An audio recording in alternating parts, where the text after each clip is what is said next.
তুই ওটা কি পরেছিস? কার প্যান্ট ওটা? তোর প্যান্ট? আচ্ছা তোর প্যান্ট পরে হাত দেখি। বাহ, এই তো। কি করছো তুমি? পকেটে হাত দিয়ে দাঁড়িয়ে রয়েছো? এবার তোমার অত বড় প্যান্ট, এত সুন্দর, একটু হাঁটাচলা করো, আমি দেখি কিরম হাঁটতে পারো। ওই দিক যাও, ব্যাগকে যাও, পেছনে দেখি কিরম হাঁটতে পারো। বাহ বাহ, খুব সুন্দর লাগছে। এই এই কি পড়েছিস কেন তাহলে? তুই তখন হাঁটতে পারবি না। আর কোমর ওইটা কি?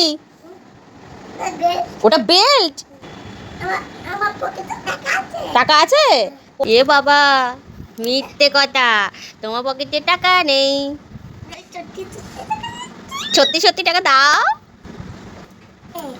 আবার মিথ্যে মিথ্যে টাকা দিচ্ছে। দুষ্টুমি করছো? এত বড় প্যান্ট পরতে তোমার এত শখ হলো? তোমার নিজের প্যান্ট পরতে ভালো লাগে না?